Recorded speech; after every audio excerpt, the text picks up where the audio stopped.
Ladies and gentlemen, boys and girls of the YouTube world, CJ Rose is back in the building. Welcome back to the channel. All right, next matchup on the NXT deadline card was the Men's Iron Survivor Challenge, which featured Axiom, JD McDonough, Carmelo Hayes, Grayson Waller, and Joe Gacy. I think I said all their names in succession in terms of their entrance, in terms of their numbers. Because JD and Axiom started the match, then Carmelo Hayes came after, then Grayson Waller, then Joe Gacy was the final person. Speaking of JD, they changed his theme. I'm not a fan when somebody gets their theme changed. I'm not a fan.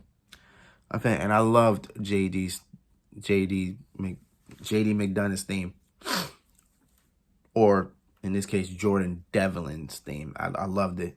They changed it though. They gave it a remix of some fashion, but I miss that theme. That was a good theme. And in this Iron Survivor Challenge, the men's version, a lot more pinfalls. Maybe a lot more drama, I guess you can call it. And I was wrong here too. I was very wrong. But this one was a little bit different because if you look at the women's, if you looked at the women's Iron Survivor Challenge, if you looked at everybody was there. You know, Roxanne Perez already had her title shot, but Cora Jade screwed it up. I think Cora Jade had her shot. Zoe Stark had her shot. Kiana James was never going to get a shot to begin with. I'm sorry. So literally the only person that you really could have looked at was Indy Hartwell. But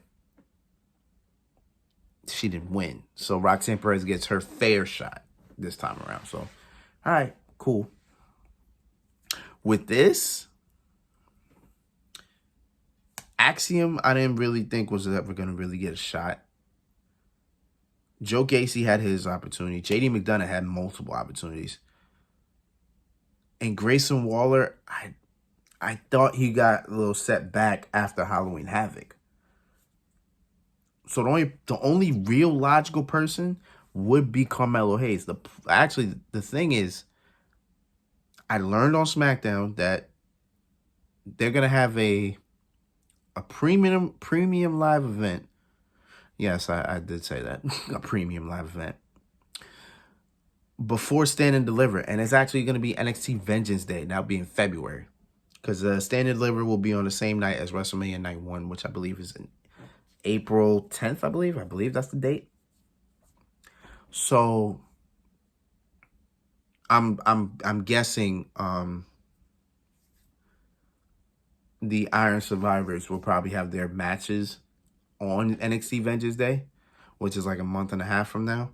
I mean, if they have it before then hey, you know, props to you, you know, but they're probably going to have their matches at Vengeance Day, which probably makes the most sense. So I'm like, okay. But based on the winner here, I'm like, all right. So maybe in some way my prediction is still there, and I'm going to get to my prediction in a minute. All right. So we are talking about this. So JD and Axiom start the match. Again, each person, the last three people in the match are going to come within 5 minutes of each other.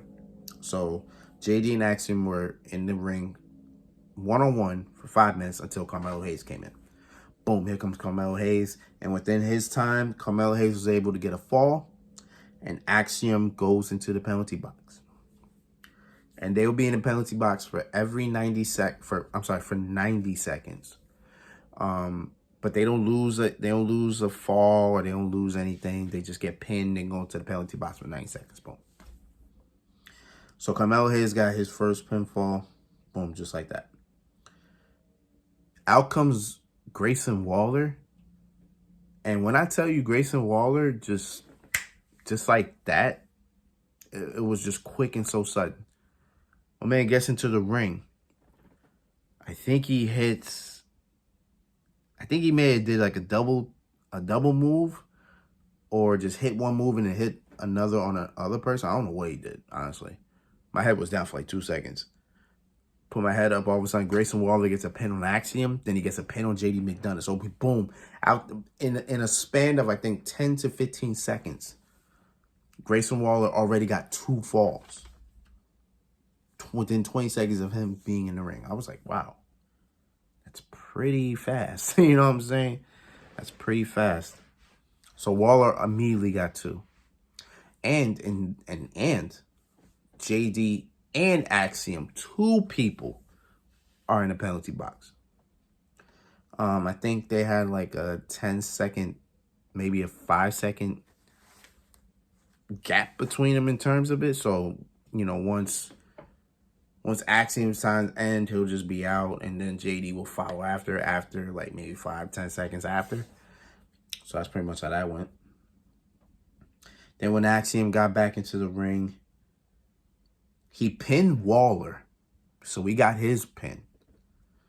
And then he hit JD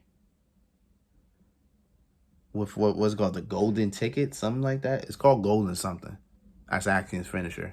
It's called golden something, but either way, he pinned JD, and JD's once again back in the penalty box. But Waller is as well, which also results in Axiom getting 2 pins. So now Axiom and Waller each got 2 pins. Boom. Then here comes Joe Gacy, the final person to be out. So boom, 15 minutes are up, which means we got 10 minutes left for this match. And within a certain amount of time, Joe Gacy is able to make Axiom tap out. Now Joe Gacy got his pin. So it's Hayes 1, Axiom 2, Waller 2, and Carmelo Hayes 1.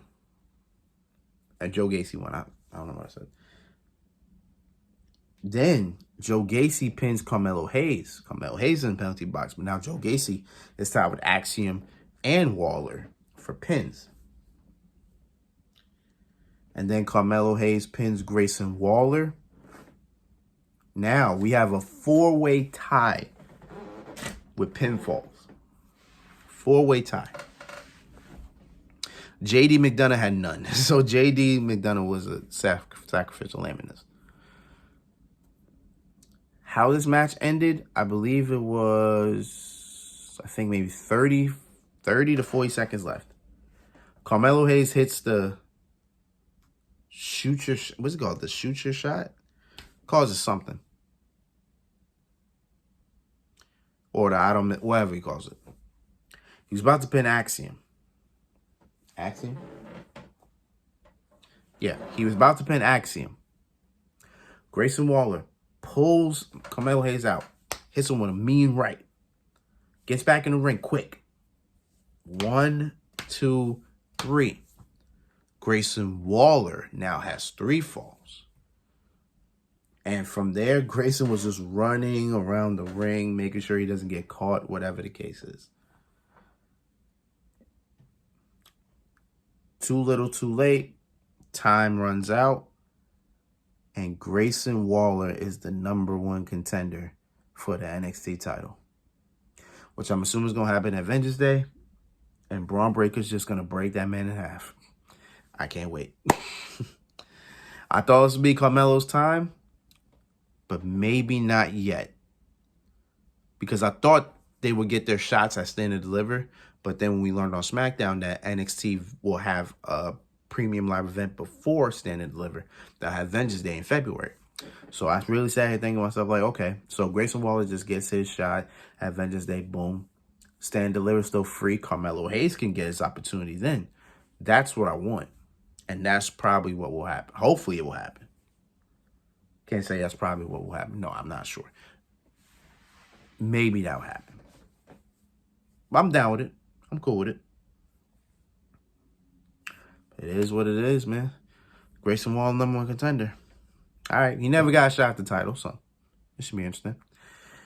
All right. Main event time. Let's get it.